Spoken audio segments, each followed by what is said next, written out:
कानपुर शहर के बाहरी हिस्से में एक पुरानी जर्जर हवेली खड़ी थी। लोग उसे वर्मा हवेली कहते थे। उस हवेली की एक कोठरी थी, नंबर 27। ये कोठरी पिछले 24 सालों से बंद पड़ी थी। लोग कहते थे वहां कुछ है जो इंसानों को पसंद नहीं करता। हर वो इंसान जो उस कोठरी में रहा 7 दिनों से ज्यादा जिंदा नहीं बचा। उस हवेली के पास से गुजरने वाले लोग भी रात को कदम तेज कर लेते थे। हवा वहां ठंडी नहीं, बोझिल लगती थी। कभी कभी दरवाजा अपने आप हिलता था, जैसे कोई अंदर से बाहर निकलना चाहता हो। इन्हीं कहानियों को झूठ मानकर एक युवक आया, नाम था रोहित। दिल्ली से आया था। कानपुर में नौकरी मिली थी। सस्ते किराए के कमरे की तलाश थी। मकान मालिक ने मना किया, बेटा ऊपर मत जाना, वो कमरा अशुभ है। रोहित मुस्कुराया। भूत प्रेत जैसी चीजों में विश्वास नहीं करता। उसे लगा ये सब गांव की कहानियां हैं, डर फैलाने वाले बहाने हैं। वो सीधा कोठरी नंबर 27 में चला गया। कमरा धूल से भरा हुआ था, दीवारों पर जाले थे, मगर रोहित ने साफ किया, सामान रखा और सोने चला गया। रात के 1:03 पर उसकी नींद खुली। कमरे में कोई आवाज नहीं थी, लेकिन उसे लगा जैसे कोई सांस ले रहा हो। खिड़की से हवा नहीं आ रही थी, फिर भी उसके शरीर में ठंडक दौड़ गई। बाथरूम से पानी टपकने की आवाज आने लगी, टप टप टप। वो उठकर देखने गया, सब कुछ सूखा था, पर आईने पर उभरी थी एक धुंधली लाइन, छोड़ दो।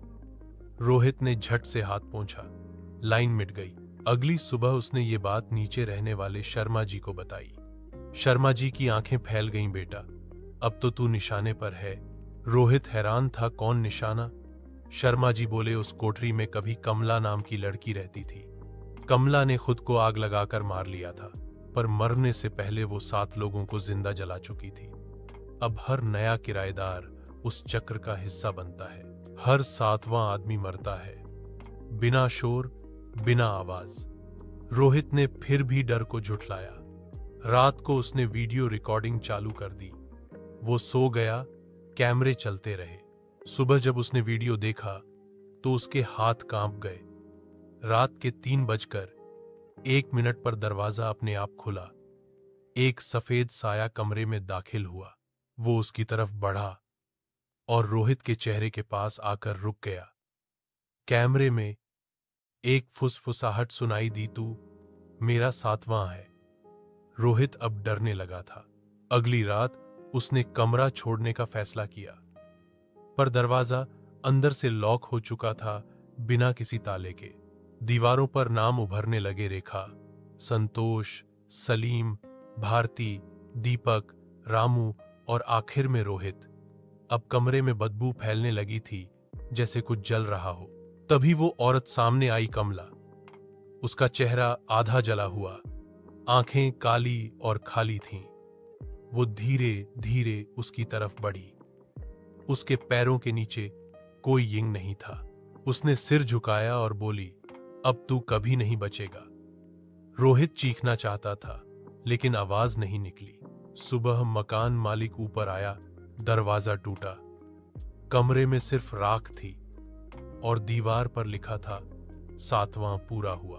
अब कोठरी नंबर 27 फिर से बंद कर दी गई है, लेकिन जब हवेली के पास से रात को कोई गुजरता है तो अंदर से एक आवाज आती है, अब अगला कौन? कुछ महीनों तक कोठरी नंबर 27 फिर से बंद रही। हवेली की खामोशी में वो आवाज गूंजती रही, अब अगला कौन? लोग फिर डरने लगे थे। मकान मालिक ने उस मंजिल को किराए पर देना ही बंद कर दिया था। लेकिन एक दिन एक पत्रकार आया, नाम था विवेक। उसकी दिलचस्पी भूत प्रेत में नहीं, बल्कि सच्चाई खोजने में थी। वो एक यूट्यूब चैनल चलाता था, रहस्य और रोमांच। जब उसे कोठरी नंबर 27 की कहानी पता चली तो उसने वही कमरा मांगा। मकान मालिक ने हाथ जोड़ लिए, बेटा तुझे जो चाहिए नीचे ले ले, पर ऊपर मत जा। विवेक हंसा, मैं सच्चाई ढूंढने आया हूं, डरने नहीं। जबरदस्ती उसने वही कमरा खुलवाया। जैसे ही दरवाजा खुला अंदर से एक सड़ी हुई हवा बाहर निकली। कमरे में वही पुराना सन्नाटा था, लेकिन कुछ तो अलग था। दीवारों पर नाम अब भी थे राख से बने, फीके लेकिन साफ। विवेक ने कैमरे लगाए हर कोने में, बाथरूम, दरवाजा और खिड़की के पास। उसने तय किया वो यहां 7 दिन रहेगा और सब रिकॉर्ड करेगा। पहली रात कुछ नहीं हुआ। दूसरी रात बाथरूम का दरवाजा अपने आप हिला। तीसरी रात एक कैमरे में हलचल दिखी, जैसे कोई सफेद परछाई गुजरी हो। विवेक चौकन्ना हो गया। चौथी रात उसने ध्यान लगाने का नाटक किया। कमरे के बीच में बैठा, चारों तरफ अगरबत्तियां जलाईं। उसने आंखें बंद की और तभी पीछे से एक फुसफुसाहट सुनाई दी, तू 8वां है। विवेक ने तुरंत आंखें खोली, मगर वहां कोई नहीं था।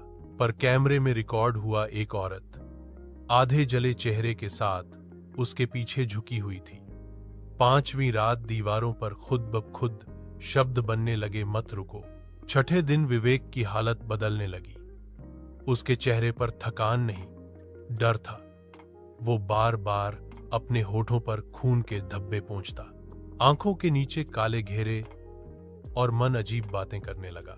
शर्मा जी ने पूछा, सब ठीक है? विवेक ने मुस्कुराते हुए कहा, कमला अब मुझसे बात करती है। शर्मा जी कांप गए। उसने नाम कैसे जाना? विवेक अब अकेले में बड़बड़ाता साथ गए, मैं 8वां हूं। 7वां, पूरा 8वां, तैयार।